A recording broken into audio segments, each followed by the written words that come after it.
Breaking news MP Mithun రెడ్డికి Janasena party strong counter ఇచ్చింది. Social మీడియాలో బుకాయిస్తే తండ్రి అటవీ ఆక్రమణలు సక్రమం అయిపోవని జనసేన ట్వీట్ చేసింది.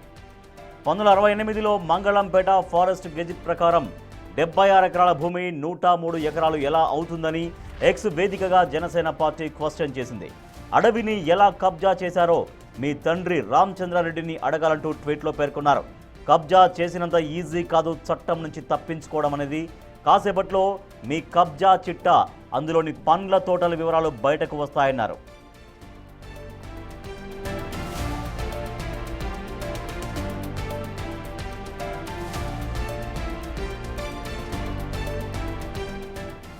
అంతకుముందు AP deputy CM Pawan Kalyan ఆరోపణలకు ధీటుగా బదులిచ్చారు వైసీపీ ఎంపీ మిథున్ రెడ్డి. తమ భూముల విషయంలో AP deputy CM Pawan Kalyan చేసిన ఆరోపణలు పూర్తిగా సత్య దూరమైనవన్నారు. పవన్ కళ్యాణ్ ఆరోపించినట్టుగా తాము భూములను ఆక్రమించలేదన్నారు. చట్టబద్ధంగా 2000 సంవత్సరంలో వాటిని కొన్నామన్నారు. గతంలోనూ తనపై ఇలాగే ఎర్రచందనం విషయంలో ఆరోపణలు చేసిన పవన్ కళ్యాణ్ వాటిని నిరూపించలేక పారిపోయారని గుర్తు చేశారు మిథున్ రెడ్డి.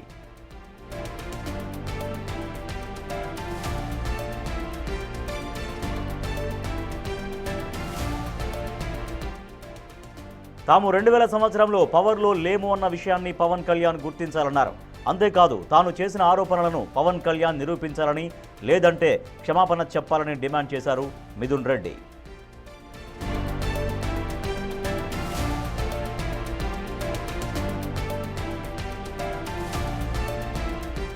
అంతకుముందు చిత్తూరు జిల్లాలో వైసీపీ ఎమ్మెల్యే పెద్దిరెడ్డి రామచంద్రారెడ్డి ఆయన కుటుంబ సభ్యులు అటవీ భూముల ఆక్రమణలపై ఓ వీడియో విడుదల చేశారు పవన్ కళ్యాణ్. ఇటీవల చిత్తూరు జిల్లాలో ఏరియల్ సర్వే నిర్వహించిన సమయంలో తీసిన వీడియోలను పవన్ కళ్యాణ్ రిలీజ్ చేశారు. మంగళంపేట అటవీ భూముల్లో 76.74 ఎకరాలు ఆక్రమణకు గురైనట్లు ట్వీట్ చేశారు. దీనిపైనే బదులిచ్చారు ఘాటుగా వైసీపీ ఎంపీ మిథున్ రెడ్డి.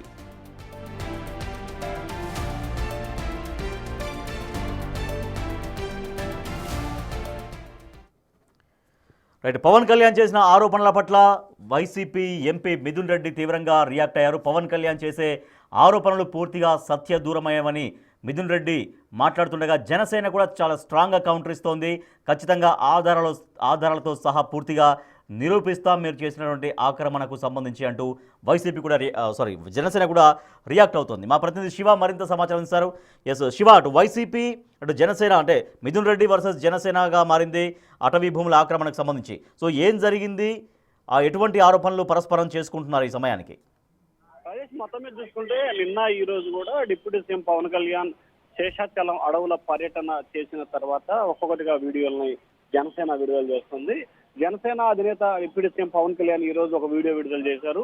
పెద్దిరెడ్డి రామచంద్రారెడ్డి అనుచరులు ఆయన అనుమయులు శేషాచలం అడవులతో పాటు మంగళం ఫారెస్ట్ లో చాలా భూములని కబ్జా చేశారు.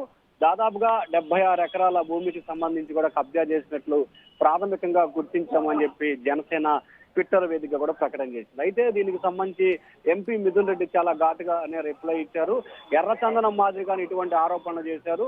2001లోనే తాము ఆ భూములని కొనుగోలు చేశామని చెప్పి మిథున్ రెడ్డి ఘాటుగానే రిప్లై ఇచ్చారు. అయితే మిథున్ రెడ్డి ఇచ్చిన రిప్లైకి జనసేన చాలా ఘాటుగానే మరొక ట్విట్టర్ వేదికగా కూడా రిప్లై ఇచ్చింది. పెద్దిరెడ్డి మిథున్ రెడ్డి సంబంధించి సోషల్ మీడియాలో బుకాయిస్తే సరిపోదు, మీ తండ్రి చేసిన ఆక్రమణాలు సక్రమం అయిపోవు. 16/9/1968 మంగళం ఫారెస్ట్ గెజిట్ ప్రకారం 76 ఎకరాలుగా ఉన్న భూమి కాస్త 103 ఎకరాల 98 సెంట్లు ఎలా అయిందో చెబుతారా మిథున్ రెడ్డి అని చెప్పి ఘాటుగా ప్రశ్నించిన పరిస్థితి కనిపించింది. అడవి భూమిని ఏ రకంగా కబ్జా చేశారో మీ తండ్రి రామచంద్రారెడ్డిని అడిగి తెలుసుకోండి అని చెప్పి కూడా మిథున్ రెడ్డికి ఒక సూచన చేసే పరిస్థితి కనిపించింది. 32 ఎకరాల 63 సెంట్ల అటవీ భూమిని కబ్జా చేసినంత ఈజీ కాదు, చట్టం నుంచి మీరు తప్పించుకోవటం అంటూ కూడా ఘాటుగా రిప్లై ఇచ్చారు. ఇక్కడ మనం ప్రధానంగా ఒక అంశాన్ని ప్రస్తావించాలి. పెద్దిరెడ్డి రామచంద్రారెడ్డి అటవీ భూములను కబ్జా చేశారని చెప్పి సేనాని ఉదయం ఆరోపణ చేస్తే మేము 2001లోనే కొనుగోలు చేశాము చూసుకోండి అని చెప్పి మిథున్ రెడ్డి ట్విట్టర్ వేదికగా రిప్లై ఇచ్చారు. అయితే ఇక్కడ భూములకు సంబంధించి మిథున్ రెడ్డి 2001లో కొనుగోలు చేశామని చెప్తుంటే 1968లో ఆ భూములకు సంబంధించి కూడా 70 ఎకరాలకు సంబంధించి అంటే 76 ఎకరాల భూమిని 103.98 అంటే దాదాపుగా 104 ఎకరాలు ఎలా అయిందో చెప్పాలని చెప్పి కూడా ప్రశ్నించారంటే 1968లోనే ఈ భూములకు సంబంధించి కూడా మతలబ్ జరిగిందనే అంశాన్ని కూడా జనసేన బయటికి తీసుకొచ్చే ప్రయత్నం చేసింది. మరి ఆ రోజు ఎవరు ఈ భూముల్ని కబ్జా చేశారు, ఎవరి నేతృత్వంలో ఈ వ్యవహారం జరిగింది అనే దానికి సంబంధించి కూడా పూర్తి స్థాయిలో ఆధారాన్ని కొద్దిసేపట్లోనే వెలికి తీస్తాం, కొద్దిసేపట్లో మీడియా ముందు ప్రవేశపెడతామని చెప్పి జనసేన ప్రకటించింది. మరికొద్ది సేపట్లోనే అమరావతి ప్రాంతంలో ఫారెస్ట్ అధికారులు మీడియా సమావేశాన్ని నిర్వహించబోతున్నారు. Rajesh. Right, thank you Shiva.